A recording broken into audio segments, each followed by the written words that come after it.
Okay, so this is our first lesson on solving equations. And basically, we're going to be solving equations by using addition or subtraction. Remember on our song, if it's added, subtract, multiply, divide, just move those terms to the other side. Remember that? So if the thing we're trying to move is added to the variable, we're going to subtract it. And if the thing we're trying to move is subtracted, we're going to add. Now there are some exceptions to that rule, but we'll cross those when we get there.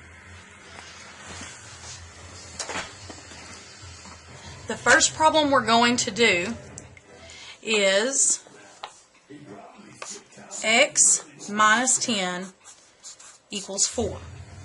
Now, first question we ask ourselves is what is the thing we're solving for? In this case, we're solving for x.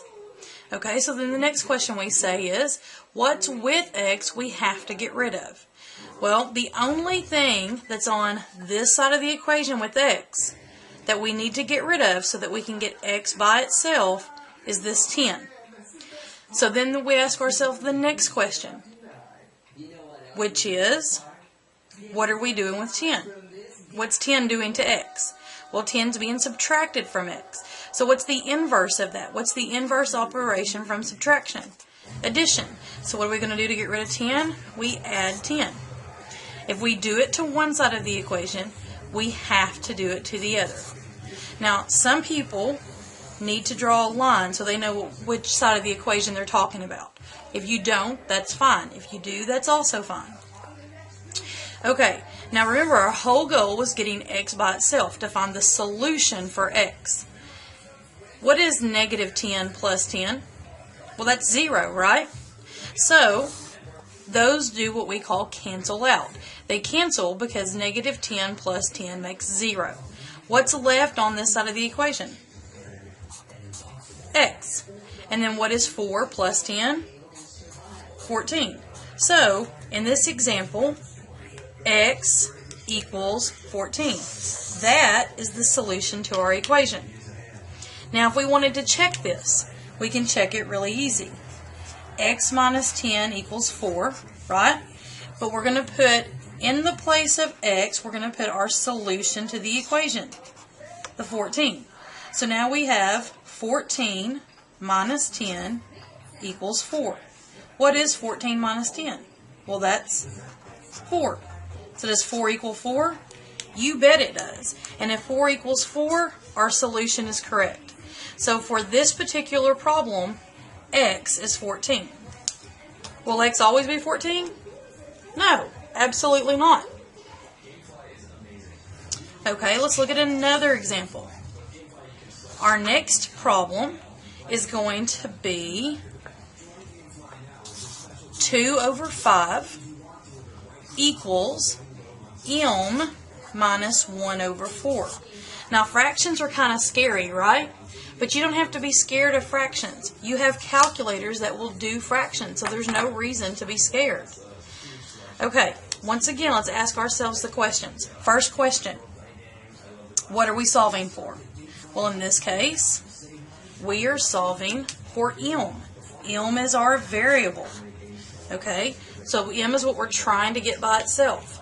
Now, what is on the same side of the equation as m that we need to get rid of? Well, if we look at this side of the equation, what's there? The only thing over here is this 1/5. Okay, so next question. What's 1/5 doing to m? What operation is going on between them? Well, 1/5 is being subtracted from m. So if 1/5 is being subtracted from m, how do we get rid of it? What's the inverse of subtract?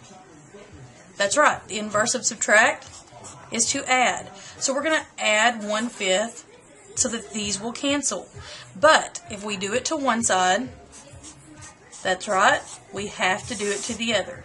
So what happens to the 1/5? Well, a negative 1/5 and a positive 1/5 cancel each other out. So what's left on this side of the equation? M. Okay, equal sign comes straight on down. Now remember, if you need to draw this line, that's fine.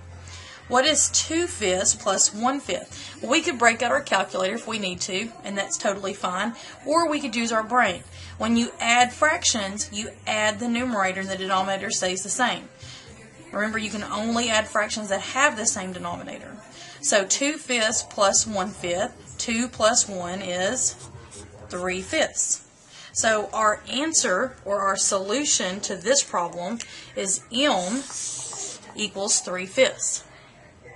Okay, so let's look at another one. And by the way, we could go back and check this. As a matter of fact, we'll sort of do it like this. If we take this 3/5 and we put it in the place of that m, what is 3/5 minus 1/5? Well, 3 minus 1 would be 2/5. So does it check out? You believe it does. Okay, so now our next problem. The next problem we're going to do is x plus 7 equals 9. Okay? X plus 7 equals 9. What are we solving for in this case? Well, in this case, we are solving for x. What is with x that we need to get rid of? Well, the only thing on the same side of the equation, on the same side of that equal sign as x, is 7. So we need to get rid of the 7. What is 7 doing to x? Well, 7 is being added to x. So what's the inverse of add? Well, the inverse of add is to subtract. So we're going to subtract 7. If we do it to one side, we have to do it to the other. Okay? Now, what happens to 7 and 7?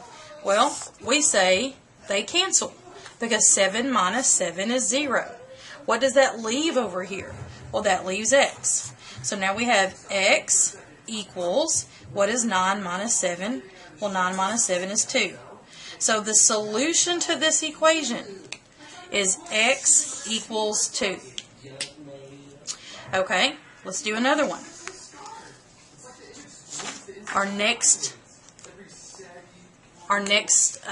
example is going to be 0.7 equals r plus 0.4. Now, I know a lot of times students freak out when they see decimals. There's no reason to do that. Once again, you have a calculator. You don't have to be able to add these in your head. But these are simple ones, and we can do them on our head. Okay, what are we solving for? Well, in this case, we're solving for r. That's our variable. What is on the same side of the equation as r that we need to get rid of?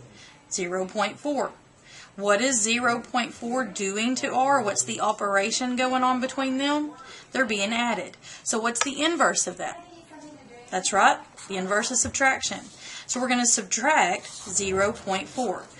But if we do it to one side, we have to do it to the other. So 0.4 minus 0.4, those cancel. What's left on this side? That's right, r's left, which is exactly what we wanted to happen. Now remember, we are subtracting this over here, and I forgot to put the subtraction symbol. That's a mistake that you'll make very easily, so you always need to pay attention to make sure you put the operation down that you need to do. Because by the time you get to the other side, you could easily forget that you're subtracting and add those. Now, when we subtract decimals, make sure the decimals line up. What is 0.7 minus 0.4? Well, that's going to be 0.3. So r, in this case, the solution for r is 0.3. The solution means the answer, the thing that makes this true. Okay? We've only got a couple more examples to go. The next one is -8 plus b equals 2. Remember in the first part of the video when I said we had some exceptions to that inverse operation rule? Well, this is sort of one of them. It's not really an exception, but a lot of people get confused by this. Now, in this case, in this particular case, what are we solving for? We're solving for b. What is with b that we need to get rid of? Well, in this case, it's -8. We need to get rid of this -8. Okay, what's going on between b and 8? Well, they're being added. So what's the opposite of that? Well, the opposite is subtract. Now here's where people will make the mistake. People will try to subtract 8. Okay, this is not an 8. This is a negative 8. So we need to subtract negative 8. Now, remember Miss Ferguson teaching you keep, change, change? Well, I say something different. I say add the opposite because that's what I was taught in school. When you subtract, it's the same thing as adding the opposite. Okay? Now, considering we're trying to get rid of negative 8 minus negative 8 or negative 8 plus 8 gets rid of it. But if we do it to one side, we have to do it to the other. Now, we could write down minus negative 8 or we could write down plus 8. Because that's really what we're doing when we minus a negative. When you subtract a negative, you're actually adding. Okay? What happens to our 8s? That's right, they cancel. What's left over here? Our b, which is what we're wanting to get by itself. And then we have 2 plus 8, which is 10. Now, I think we probably need to check this one so I can prove to you that adding that 8 actually worked. Remember, we were wanting to cancel it. It was negative. What's the opposite of a negative 8? Well, a positive 8. So they cancel. They make a 0 pair. Okay, so let's set it up. Negative 8 plus b equals 2. But what are we putting in the place of b? 10. So negative 8 plus 10 equals 2.